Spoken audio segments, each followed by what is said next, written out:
Materi hari ini kita akan belajar mengenai penyaluran energi listrik. Oke, sebelum Ibu jelaskan bagaimana proses penyaluran energi listrik ini sehingga sampai ke rumah kalian, Ibu mau jelaskan kembali mengenai jenis-jenis pembangkit listrik. Pada pertemuan yang lalu ini sudah dibahas, jadi Ibu mau review kembali. Yang pertama ini adalah pembangkit listrik tenaga air. Jadi PLTA ini memanfaatkan sumber daya alam yang bisa diperbaharui, yaitu berupa air. Jadi aliran airnya itu dimanfaatkan untuk dapat menggerakkan kincir air, kemudian sehingga menggerakkan dinamonya, lalu ada disambungkan ke generator. Atau juga bisa menggunakan turbin. Pada bagian ini ada turbin, kemudian ada generator juga. Selanjutnya ada PLTS, ini pembangkit listrik tenaga surya. Ini memanfaatkan panas matahari, kemudian disimpan ke panel suryanya dan diubah menjadi energi listrik. Lalu ada PLTB, ini pembangkit listrik tenaga bayu. Bayu itu adalah angin, jadi ini memanfaatkan aliran angin, pergerakan energi kinetik atau energi gerak dari angin, sehingga bisa menggerakkan bagian kincir angin ini. Kemudian pergerakan dari kincir angin ini akan menggerakkan generator. Di dalam generator yang tadinya dari energi gerak berubah menjadi energi listrik sehingga bisa disalurkan. Oke, kemudian ada PLTN, pembangkit listrik tenaga nuklir. Ini berasal dari reaksi kimia yang ada di bagian reaktor vesselnya ini. Lalu ada PLTPB, ini pembangkit listrik tenaga panas bumi yang memanfaatkan uap panas bumi ini ya, uapnya ini. Kemudian untuk menggerakkan generatornya sehingga diubah menjadi energi listrik. Lalu ada PLTGL, pembangkit listrik tenaga gelombang laut atau gelombang air laut ini. Ini alatnya. Sehingga melalui pergerakan gelombang air lautnya, ini bisa menggerakkan generatornya sehingga bisa diubah. Lalu ada PLTD, pembangkit listrik tenaga diesel. Nah, itulah dia jenis-jenis dari pembangkit listrik. Dalam proses penyaluran energi listrik ini sampai ke rumah-rumah, itu juga memanfaatkan pembangkit listrik. Yang Ibu mau ambil di sini adalah pembangkit listrik tenaga air. Jadi Ibu jelaskan ya, pembangkit listrik tenaga air. Yang tenaga air ini jadi bendungannya atau daerah perairannya sengaja dibuat dari dataran tinggi lalu menuju ke dataran rendah, sehingga air akan mengalir menuruni menuju dataran rendah ini, sehingga alirannya lebih cepat lalu menggerakkan turbin. Ketika turbinnya berputar, turbin berputar ini akan mengakibatkan generator juga berputar. Pada saat generatornya berputar, kumparan magnet yang ada di dalamnya juga berputar sehingga mengakibatkan perpindahan muatan listrik yang ada di kumparan magnetnya. Muatan listriknya apa saja? Ada 3 atom ya, yang sudah Ibu jelaskan pada pertemuan yang lalu. Ada atom elektron, atom proton, dan juga neutron. Akibat dari perpindahan muatan listrik yang ada di dalam kumparan magnet pada generator tadi, ini dihasilkanlah energi listrik. Jadi dari energi gerak berubah menjadi energi listrik. Energi listrik ini disimpan di transformer. Ini transformer. Di dalam transformer ini akhirnya energi listriknya dinaikkan tegangan listriknya. Ini mencapai 500 kV. Berarti sekitar 500.000 volt ya. Jadi cukup besar. Kemudian dari transformer akan dialirkan ke gardu induk. Nah, dari transformer dialirkan ke gardu induk. Jadi jalur transmisi ini yang pertama menerima adalah gardu induknya. Ini gardu induk. Di gardu induk, jadi listriknya ini tegangannya diturunkan. Tadi kan di transformer itu sekitar 500 kV. Ini diturunkan sehingga menjadi 20 kV. Dari 500.000 volt menjadi 20.000 volt. Jadi diturunkannya sesuai dengan kebutuhan di daerah itu. Selanjutnya, tadi dari transformer langsung ke gardu induk. Dari gardu induk itu akan menuju gardu distribusi, bagian cabang yang lebih kecil lagi. Dari gardu induk ke gardu distribusi Di gardu distribusi, tegangan listriknya diturunkan lagi menjadi 220 volt. Bayangkan ya, jadi dari 20.000 volt menjadi 220 volt. Jadi tegangannya benar-benar dibutuhkan untuk kebutuhan rumah-rumah yang ada di situ. Dari gardu distribusi ini kemudian dialirkan lagi ke trafo distribusi. Jadi ini trafo distribusi, biasanya trafo distribusi ini bisa menyuplai ke beberapa rumah. Ke satu gang, seluruh dari satu gang itu ada seluruh rumah-rumahnya, itu disuplai oleh trafo distribusi ini. Oke, kemudian ini disalurkan dengan adanya tiang listrik ini ya. Di depan rumah kalian mungkin juga ada, kemudian disalurkan ke rumah-rumah sesuai dengan kebutuhan yang ada. Jadi seperti itu prosesnya. Proses penyaluran energi listriknya kita ulang ya, mulai dari pembangkit listrik, kemudian ke transformer, dari transformer dari 500 kV ke gardu induk. Di gardu induk diturunkan sehingga menjadi 20 kV.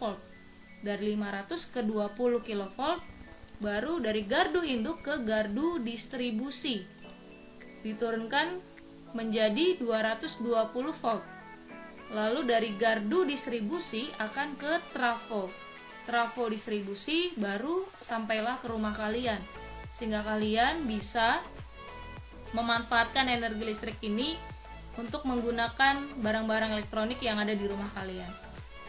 Oke, jadi dengan proses penyaluran energi listrik ini yang cukup panjang dan cukup rumit, kita harus menghemat energi listrik. Jadi penggunaannya benar-benar harus kita hemat. Oke ya. Dalam proses penghematannya, dalam menggunakannya juga harus diperhatikan nih, bagaimana menggunakan barang-barang elektroniknya. Yang pertama itu adalah, biasanya kita sering sekali ya mau menggunakan colokan, misalnya laptop pada saat ingin belajar online, kemudian baterainya habis, kemudian kalian pasti akan menyolokkan atau mencharge ya laptop kalian atau HP kalian sehingga dayanya bisa terisi kembali. Nah, pada saat kalian mencolok kabel ke stop kontak ini, kalian harus memeriksa nih, kira-kira adakah kabel yang terputus atau terbuka seperti ini. Jadi jangan main langsung colok kabel ke stop kontak ya, tapi harus cek dulu kira-kira adakah kabel yang terkelupas. Kalau ada yang kabel terkelupas, kalian harus perhatikan dulu, kalian bisa minta tolong orang tua kalian untuk memperbaikinya atau untuk menggantinya dulu. Oke, kemudian jangan menyentuh saklar pada tangan masih basah. Jadi pada saat tangan kalian masih basah, ini biasa sering sekali ya dilakukan. Jadi lebih baik kalian harus mengelap terlebih dahulu, benar-benar memastikan tidak ada air di sana sehingga baru kalian bisa menyentuh saklarnya. Oke ya, jadi karena ini sangat berbahaya sekali, kalian bisa kesetrum seperti ini. Oke. Jadi benar-benar harus diperhatikan ya. Jadi kita tahu karena air itu bisa menghantarkan arus listrik sangat cepat. Oke, kemudian penggunaan listrik selanjutnya, jangan terlalu banyak menggunakan cabang listrik atau soket seperti ini. Nah, ini bertumpuk sekali ya, dari stop kontak 1 kemudian ditumpuk lagi dengan menggunakan cabang listrik atau soketnya sampai sebanyak ini. Ini akan mengakibatkan korslet atau arus pendek sehingga akan terjadi kebakaran. Nah, jadi korslet ya, kemudian terjadi kebakaran, itu bisa membahayakan kita dan juga orang-orang di sekitar kita. Lalu kalaupun ada kalian temukan misalnya peralatan listrik yang rusak, jangan mencoba-coba untuk memperbaiki sendiri. Lebih baik kalian panggil orang tua kalian atau kalian bisa meminta jasa servis elektroniknya. Ini dari petugas PLN-nya sendiri, jadi bisa langsung ditangani dengan baik. Itu dia cara menggunakan penggunaan listriknya dengan baik. Kita harus juga tahu cara menghematnya ya, supaya penggunaannya tidak boros seperti itu.